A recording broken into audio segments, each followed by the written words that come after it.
And so I think it's important that you understand the clinical trial process.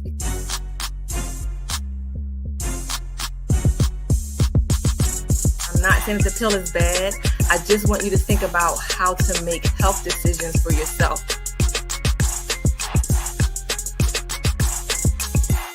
You want to be especially vigilant, especially staying on top of it. Once I got the information I needed, I started to move in that direction about how to make health decisions for yourself. In your mind, what would you say to brothers that's not vaccinated or just people in general? I'm glad to hear you are protected, and thanks for being so honest here on Keeping It 100, because that's what we do.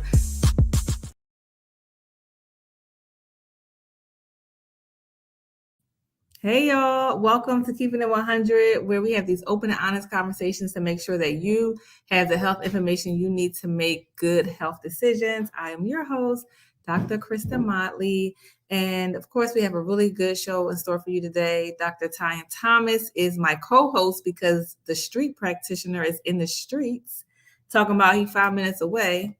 Like that's going to help me at a show that starts at 4:30. But anywho, Dr. Thomas. Hello. Hey, Dr. D. Grace. I will bring you in just a second. We're just going to catch up on some stuff.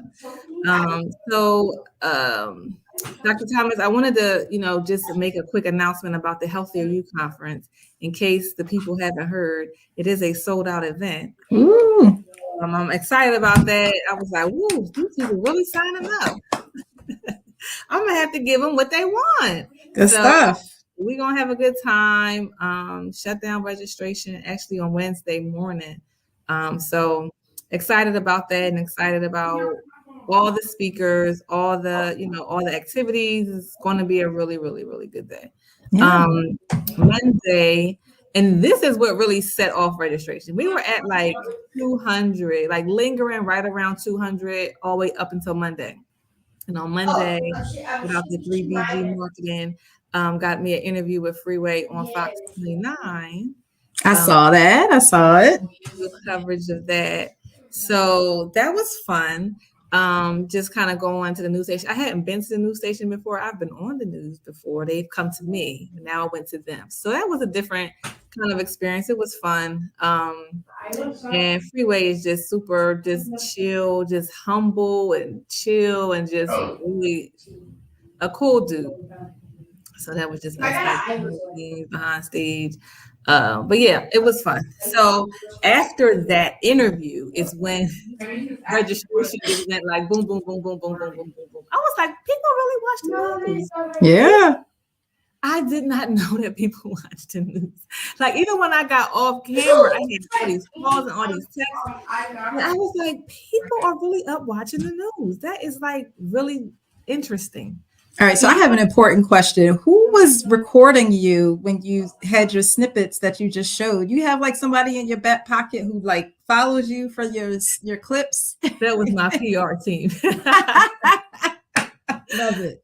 So yeah, whoever is around is who takes the picture. Whoever is standing within earshot of me and I can reach and hand them my phone is who is taking the footage. There it is.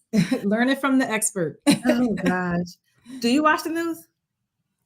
Yeah, I did before everything going on in the world. Yeah, that used to be part of my routine. So I don't really watch the local as much, but now I'm probably will start watching local again because I can't do the national and international news. But it's part of the daily routine. A lot of people still watch it because you want to know your weather. You want to know like who won the game the night before. So that's true. I got you. I was just really shocked at all the news watchers because I had to stop watching a couple years ago. It's just too depressing. But anywho, really quick for our quick COVID update, just want to let y'all know COVID is still there. It ain't going nowhere. There is a new vaccine available. If anyone is not aware, it came out in September. So make sure you get the updated COVID vaccine. We will have it available at the conference. If you don't have insurance, ChestPen will be there to take care of you. So anyone, regardless of if you have insurance or not, you can come out and get the vaccine. You can get the flu shot. I'm gonna get both of mine. I'm gonna get my flu and my COVID. Did you get yours yet? Yep, I got both of them on the same day, and it was not bad at all. Yeah. Okay. Mm-hmm. All right, good. You ahead of me. Don't be trying to be ahead of me. Good. That's good. I'm glad to hear that. How about the boys? They have their flu. We're still like just have to get the COVID schedule and everything. But they got the flu the same day I got my flu and COVID. Yeah. I'm not trying to be sick or laid up anytime this winter. Nope. Good job, Dr. Thomas. So just reminding y'all just to catch up. If you haven't gotten the COVID vaccine at all yet, it's still not late. You only need to get one dose to catch you up. So let's do it. We cannot continue to be ahead on these statistics of who is dying and all the hospitalizations. I'm just over it. So come on, y'all. Let's do what we got to do. I saw a few weeks ago, Richard Roundtree passed away of pancreatic cancer.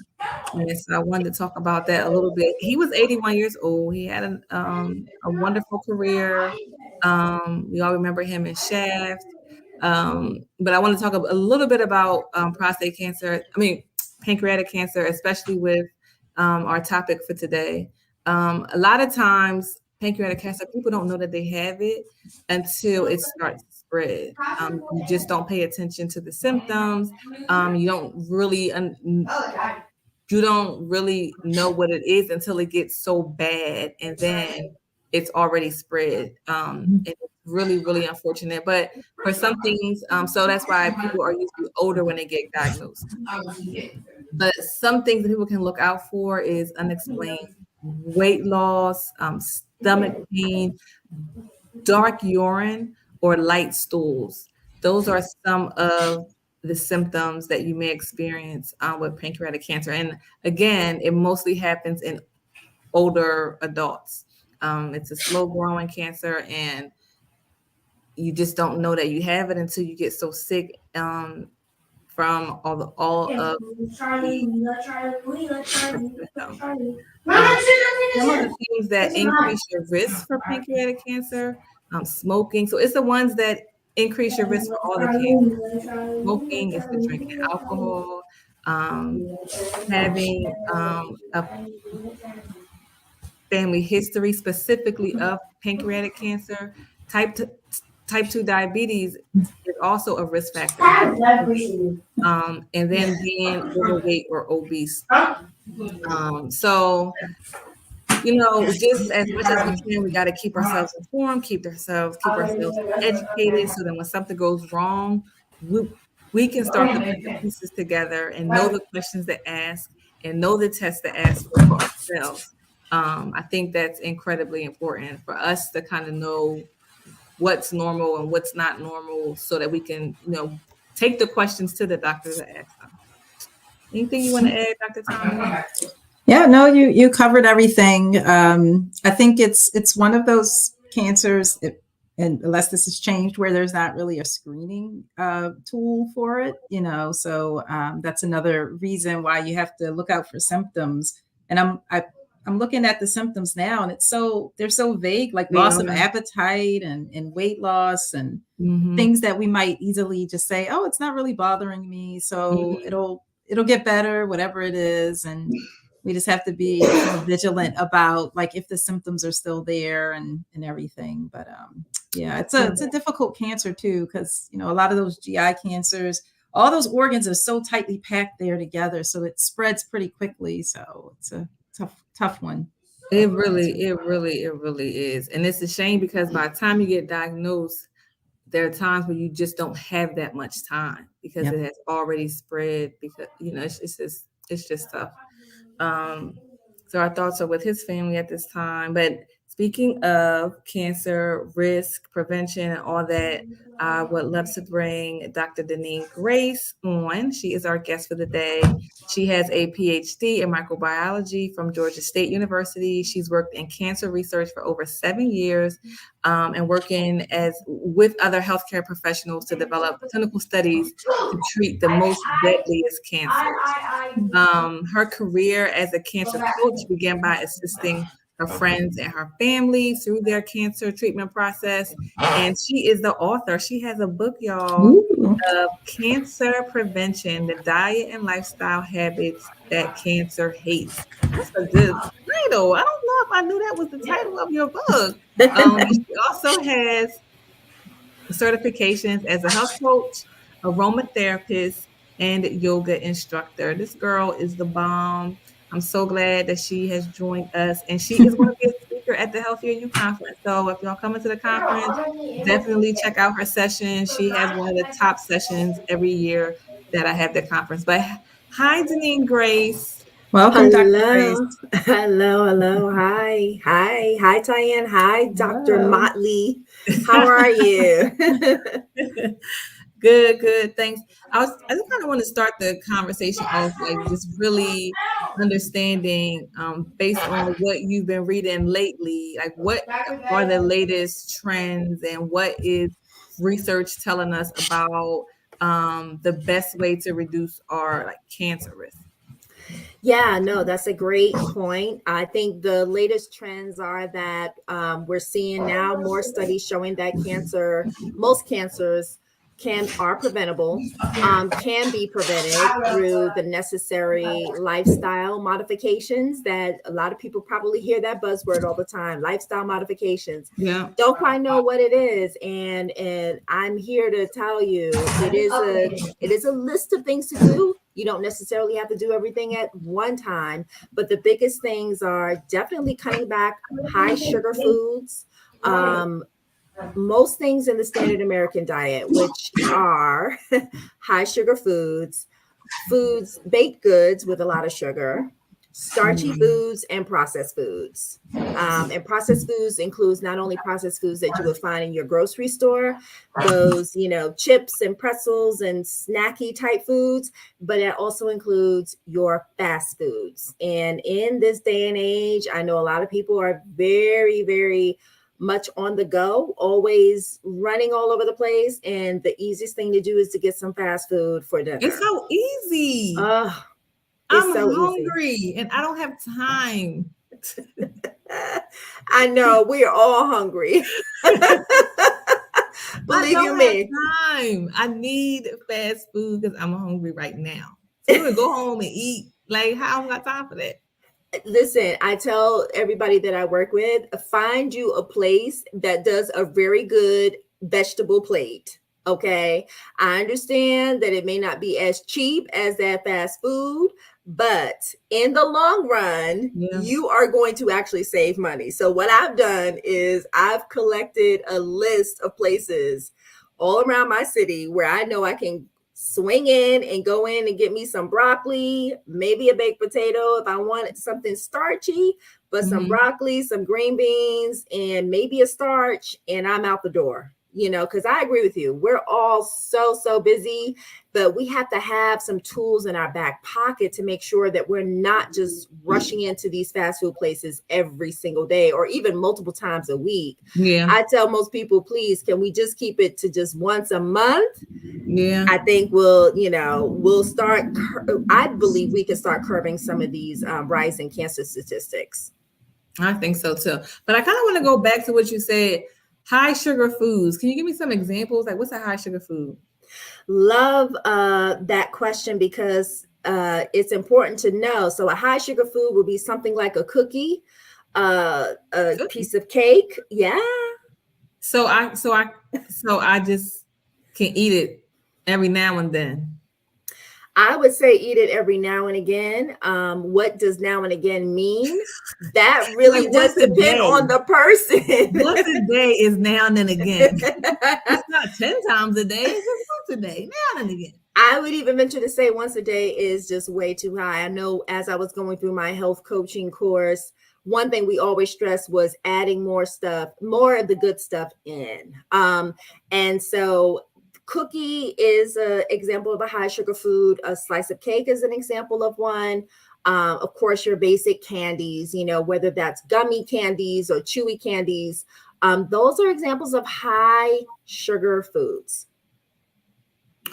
So how often can we eat these things and still get the benefit of like cancer protection? Is that like a limit, like 20 grams of sugar a day or something like that? Right. Well, you have to remember that, you can eat some of your naturally sweet fruits and vegetables because, they have, number one, they have fiber in them. So the fiber is going to help to slow down some of that sugar absorption.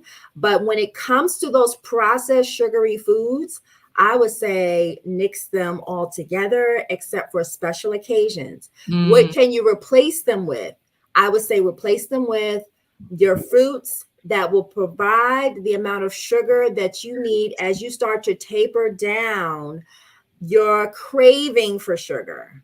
It's one thing I talk about in my new book, Cancer Prevention, the diet. You gotta drop that new book on air. My new book, Cancer Prevention, the diet and lifestyle habits that cancer hates. I talk a lot about sugar cravings and cravings just in general for sweet and salty foods, which most people are dealing with. And I tell people in that book that sugar cravings means you're missing some other type of nutrient or mineral from your diet. That's what a sugar craving really means. It could also mean, you want some sort of emotional support, because a lot of times we equate sugar with that love. I want to feel good about I'm like, I deserve to eat some ice cream right now. Right. And that's certainly true, but you deserve a lot of other things too. It doesn't necessarily need to mean that you need to actually get a treat for it, right? You deserve to go and take a nap and relax and de-stress, right? That's a perfect way to treat yourself too. You deserve you can say you deserve a massage or a foot massage.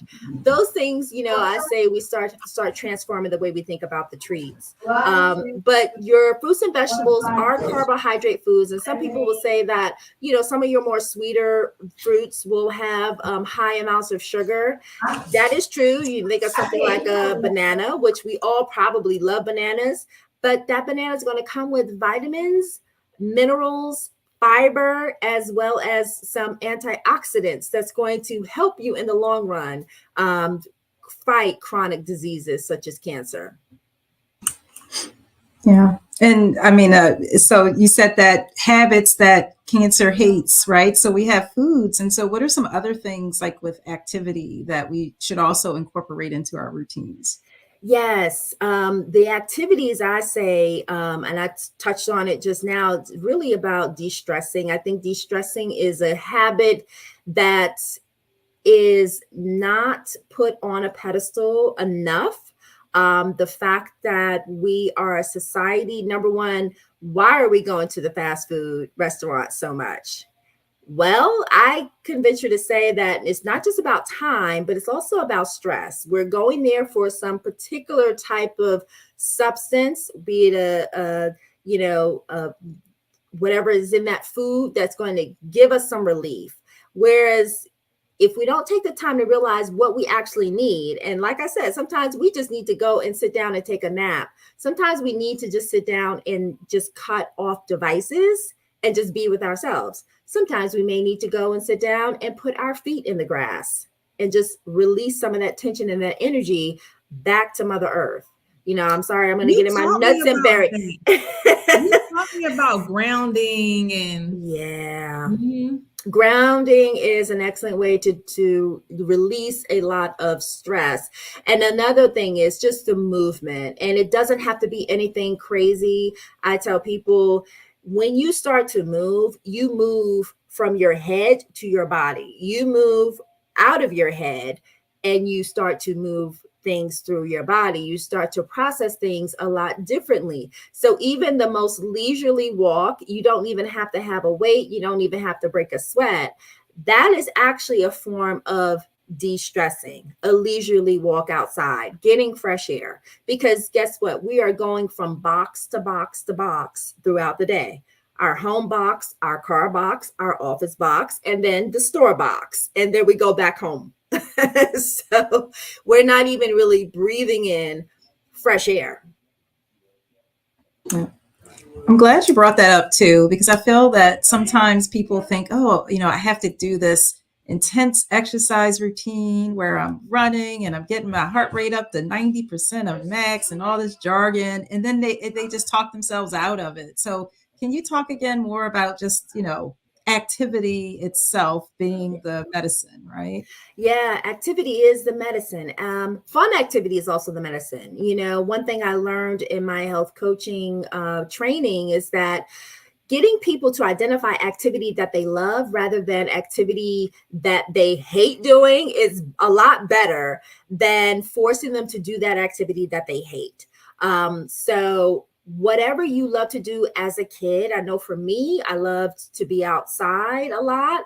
I love to be out in nature. I loved when I went camping. Like that was the highlight of my summer. So, being out in nature, being out in the woods is fun for me. Of course, I always stress safety, find a safe place to do those things, but you don't have to do a lot. One thing, a lot of the research is showing that 30 minutes of walking, mild activity, mild, calorie burning is also enough to help in your prevention game plan, be it for, breast cancer, be it for colon cancer. Those are the two that I can think of where the prevention guidelines are saying that mild activity, such as just a leisurely walk, can help.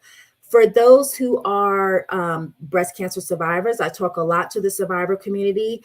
Breast cancer survivors drastically benefit from mild to moderate exercise or physical activity, whatever that may be.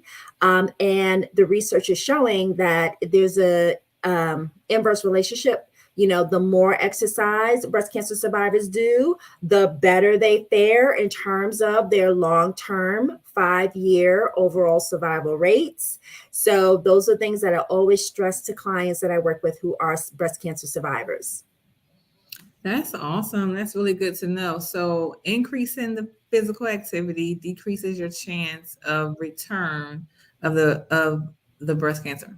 Yes. And in some cases, when combined with other lifestyle modifications, that mild exercise activity, such as a leisurely walk, does help and go a long way in your prevention game plan, in addition to some of the nutrition things that people can start to implement in their lifestyle. The prevention game plan, is that a hashtag? We're dropping keywords and phrases. I like that. The prevention game plan. That's clever. I like it. I want to go back to camping a little bit. I went camping for the first time since I was a Girl Scout, a child, like 2 weeks ago. And it was incredible. I am like, why have I not been camping before today? It was so, well, let me not say we spent the night in a tent outside in the park with like 200 other people. So it ain't like I was in the woods by myself. It was a whole thing that the state of Delaware did. But it was like so, and they had food trucks, so I didn't have to cook my own food. But I'm just saying, I did spend that night outside in the tent. And it was beautiful. It was so, I was like, I want to go camping. So I do want to look for more opportunities. I love being in the woods and in the mountains. Like it just feels right. I don't know why, but it just feels so right. And I do want to explore more opportunities to do that. That's definitely, you tapped into something that's ancestral, right? Because your ancestors lived for many millennia outside. Living indoors is a recent phenomena. And, when I go camping, the first thing I notice is the fact that I go to sleep as soon as that sun sets. I don't care what time it is. I am asleep. And I realize, that circadian rhythm is reset when you go camping. It is the most precious thing when you realize its effect on your body and how good you feel when you're out there camping. So you tapped into something, and I say continue to explore it. Black Girls Camp. Let's do it, y'all. I like it. Not to be confused with glamping, right? Or is that okay too? Glamping, is that what they call it? You're right. Yeah. I like the glamping. And, it sounds like Dr. Kristin here did some glamping with the food trucks. But now, when I've gone camping, I had to carry that food on my back. Ooh. And let me tell you, That's a heavy thing. Heavy backpack, in addition to your cooking utensils and your pop-up Bunsen burner. I would say Bunsen burner, but your pop-up burner to cook the food. It is very heavy. And I will say it's so worth it though, to keep an avocado. You wouldn't realize how much you love a fatty fruit like avocado. They're heavy to carry, but they're well worth it. That is and funny. They have so many vitamins too. Avocado. I'm still learning. I love avocado, but yeah, just a lot of other stuff with it. So, it seems like we keep coming back to kind of de-stressing, right? And so can you talk a little bit about how stress management has been shown to reduce our risk of cancer or other benefits of de-stressing in general? Yeah, I think, the science is now showing that chronic stress that's been handled and managed by people and held by people for many years, has been implicated in increasing the risk of cancer. And so that's what I'm going to talk about this weekend, this Saturday at the conference, is this stress and cancer link. I think it's something that's very, very interesting. Stress not only affects us in our body and our mind, but it also affects the gut and our digestive tracts, which is kind of that second organism, this whole living microbiome that's so important for us to not only digest our food, but also to help in producing those immunity cells, which go out and help to seek and destroy some of those precancerous cells that are out there. So we want our immune system to be functioning properly. So when we are chronically stressed, our immune system goes down. And that's like our first line of defense against some of these precancerous cells, to stop them and to thwart a potential tumor or potential mass. So the science is burgeoning around this whole stress and cancer link, but I think we are really at the forefront of that, and we really need to be more mindful of it. So in your book, do you tell us like what to eat and what not to eat? Is there like a list, like a plan? Yes. That I'm going to be like, I'm not going to do none of this, but I need to do all of it, but I don't want to do none of it, but I need to do all of it. Yes, absolutely. This plan that I have put together, it consists of 24 prevention habits. I call them prevention habits. And they are all things centered around diet and self-care. And that self-care consists of the physical activity that we discussed, the stress management that we discussed, finding other ways to detoxify your skincare products as well as your home cleaning products, because those are also important, and those have also been linked to cancer as well. I found some interesting research around people who clean homes and using standard cleaning agents have started to have an increased risk of some lung precancerous cells. So those things are vitally important to start to detox. But the first thing I always start people with is implementing healthier foods into your diet. Start there, because if you start taking away things, it's like taking a bottle from a baby. People are going to kick and scream and cry, and you don't want to do that right away, because it doesn't really lead to lasting change. And I've worked with enough clients to know that those lasting changes are really what's going to make a difference in cancer prevention for the lifetime. Thank you for that. I also wanted to know, in terms of supplements, and people in the community, they often talk about noni juice and elderberry. Sea moss is another one. What are your take on those in terms of cancer prevention? Is there any science linked to that? I can't say particularly about the three that you mentioned. I will say that they are just like any other herb. You could say echinacea, you can say wheatgrass, you could say spirulina, you could say ginseng, right? All have been shown somewhere in somebody's laboratory to stop cancerous cells or stop cancerous cells from growing. An herb is an herb. There are certain benefits of using them, but diet trumps herbs 100% of the time, because what I've found working with clients is that they tend to rely much more on the herb to stop whatever chronic disease they don't want to get, as opposed to focusing in on the diet. And the diet is the hardest thing to change. So true. And then with herbs, you have to be careful with medication interactions that people sometimes can forget about. So yeah, I've noticed the same thing too. Some people say if I do this thing, the herbs, then it'll like cancel out the fact that I'm not doing this other thing. And so I think you make a good point. Yeah, absolutely. It's like you're compensating for the bad diet some way, and it doesn't really work out that well in the long run.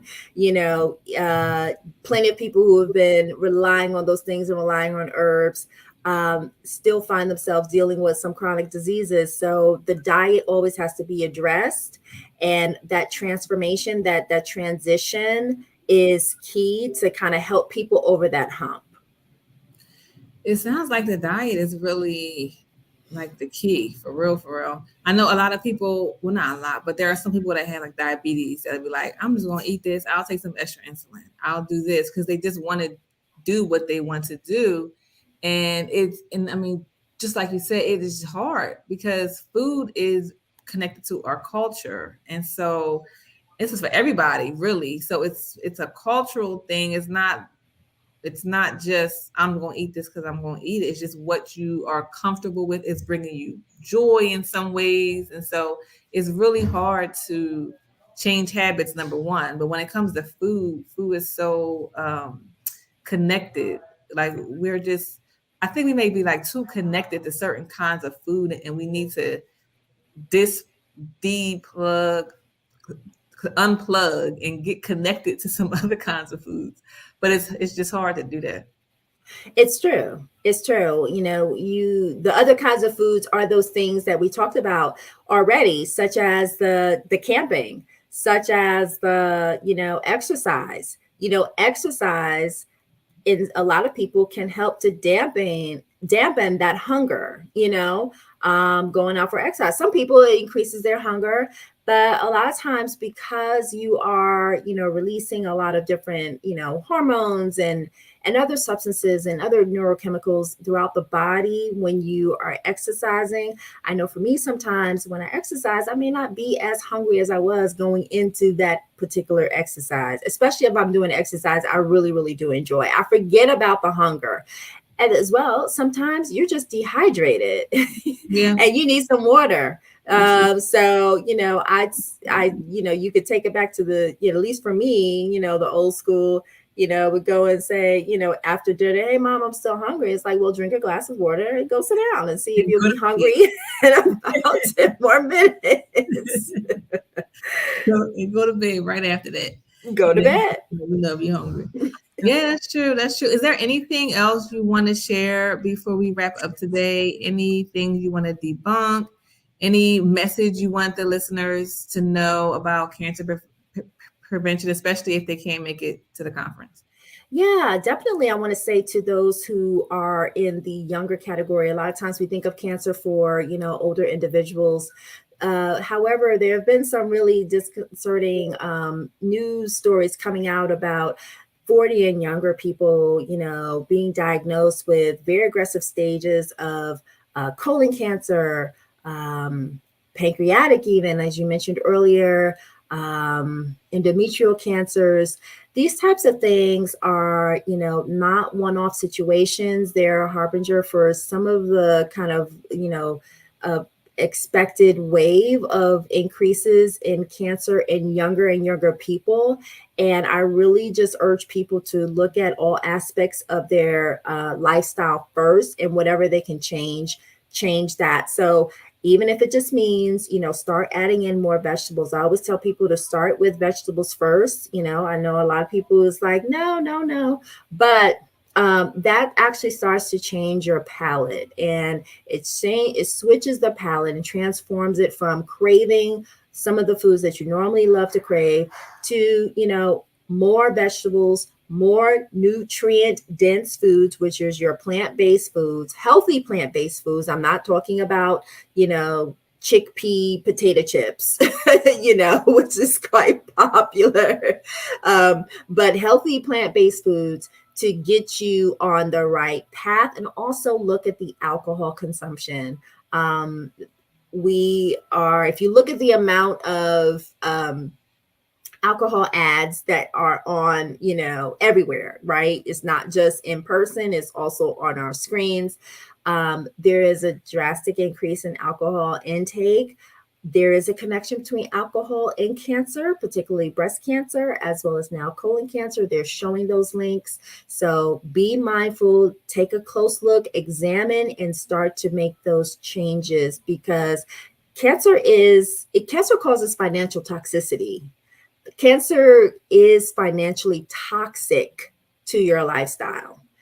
We talk a lot about, things that have happened in terms of, segregation and even how redlining within certain communities.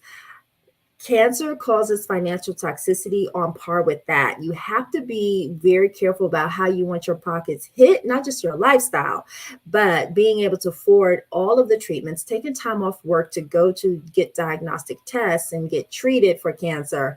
It is well worth you putting the time and the effort and the energy in now. And like I said, the big medical societies are basically saying these lifestyle modifications go a long way in cancer prevention. Drop the mic. You just dropped the mic. If anybody wants to get your book, how do they get your book? They can go to the cancerdetox.com, TheCancerDetox.com, thecancerdetox.com. They can order the book right there. Oh, great. D. Grace, thanks for gracing the show with us today. That was good. I'm going to get my life together. I'm going to get the book. I'm going to start with step 1, buy some broccoli, and then I'm going to go from there. Eat the broccoli. Yeah, eat it. Yes. Buy it.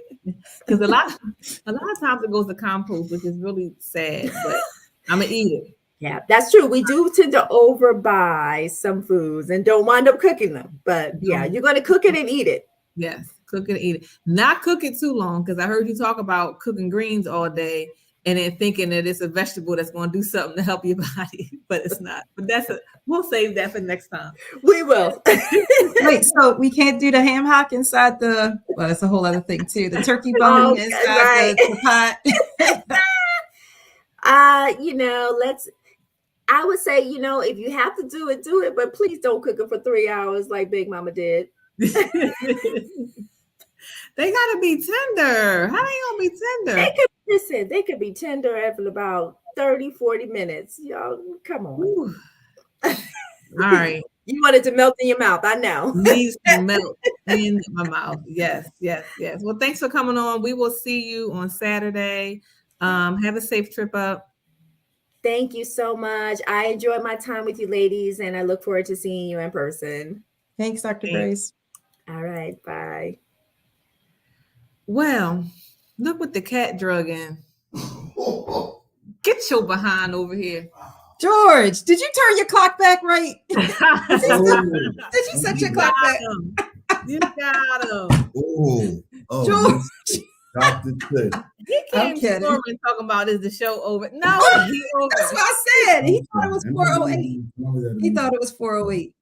Oh God! So I wanted to check in with you about the expungement clinic, because that was a big deal. So I wanted to know, how did it go?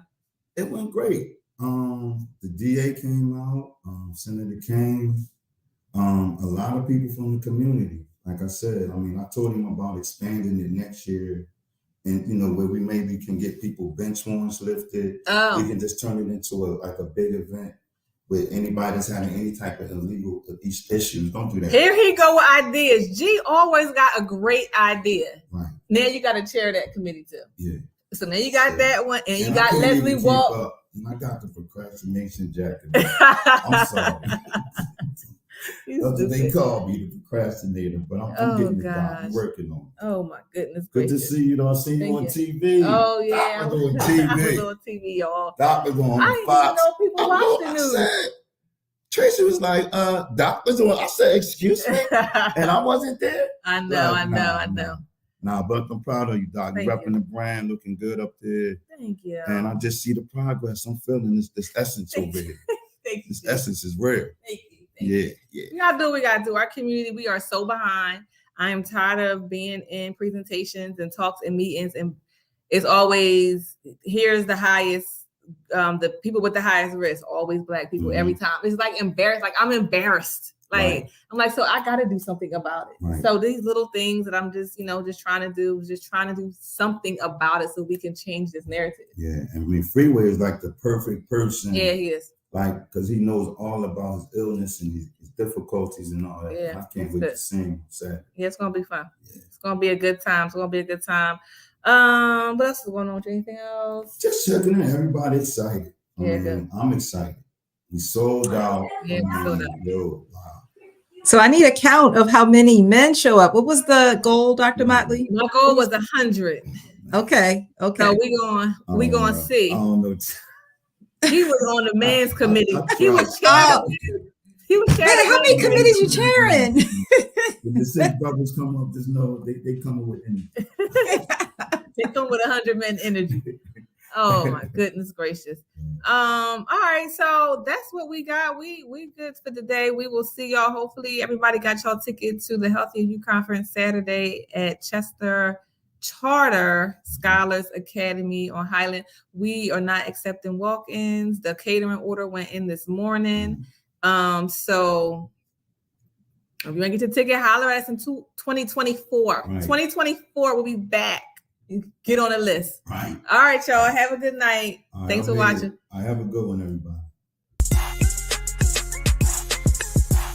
I'm glad to hear you are protected, and thanks for being